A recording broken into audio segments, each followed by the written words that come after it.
just a quick review of the book, Science and Practice of the Javelin Throw. Not too many books really out there on the javelin.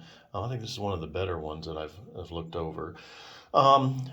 Divided up basically into about 9 chapters. I'll name each one briefly just to give you an idea what's in the book. The first one is a brief history of the javelin throw. It's always kind of a fun chapter, kind of know how things came about. 2 are rules of the competition. It's always something you need to know. 3 goes over biomechanics. 4 is mastering the techniques of the javelin throw. 5 is important training considerations.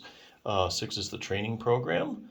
7 goes over mental toughness, which I think is a lot overlooked. A lot of books might go over like the technique, so you have the technique down, but when you get under pressure, technique goes sometimes, mind over body. So if you get nervous, you can't do the techniques that you want to do and really, perform as high as you want to. So yeah, very good that they had a section on mental toughness.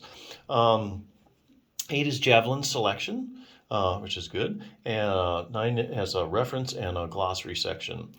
So yeah, as you can see, the book is a pretty complete book on the javelin. Basically, I think it gives you all you need to know about javelin throwing, and at all levels. So I think there's literally, you want to throw the javelin, there's something for everyone. Now, if you do have like a shoulder problem that interferes with your javelin throwing, there's another book I can recommend called The 6-Minute Torn Rotator Cuff Solution for Seniors. We kind of ignore the seniors because this is just a good rotator cuff program. So if you want to strengthen your rotator cuff to avoid a rotator cuff tear, that's good. And also strengthening the rotator cuff. Basically, your shoulder is a very shallow ball and socket joint.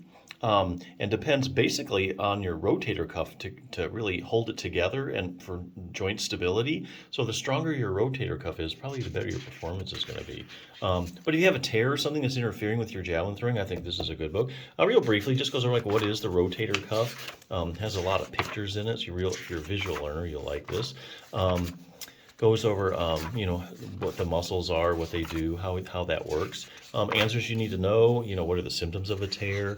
Are there any arm maneuvers that might indicate I have a rotator cuff tear? Where does it tear at? What imaging tests are used to tell if I have a rotator cuff tear? Are there different kinds of tears? Here's an interesting one. If you do have a rotator cuff tear, I have a tear and I'm in a lot of pain. I need surgery, right? Well, not necessarily. So this book is very evidence-based, and they answer that question by going over studies where they take a bunch of people with rotator cuff tears and they measure the size of their tear, and then they run a pain scale to see how bad they're hurting. Interestingly enough, it's totally possible, and there's a lot of people actually walking around with a big rotator cuff tear and no pain. So you can totally have an asymptomatic rotator cuff tear. So if you're having shoulder pain, it might not be because of your rotator cuff. Likewise, the studies also find people that have small tears that are in a lot of pain. So it's not like just, oh, my shoulder hurts, I tore my cuff, I got to have surgery. Not by a long shot.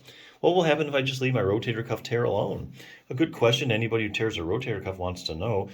They answer this question by going through all the studies where they take people with rotator cuff tears that don't really get any treatment for it, and they follow them for 5 or 10 years. And so what eventually happens to it over time? Does it get better? Does it repair itself?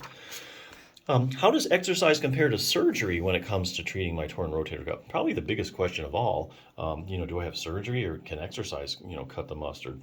Well, basically, you got to look at the randomized controlled trials. That's the highest form of proof in medicine that a treatment's actually effective. So this book went through all the randomized controlled trials comparing exercise to surgery. And that's where you maybe take 100 people with a torn rotator cuff tear, 50 you randomize to surgery, the other 50 you randomize to a good exercise program. Then you follow them over time, like a year or 2 years. Who does better in the long run? Well, they went through all of them, and the findings are actually quite consistent.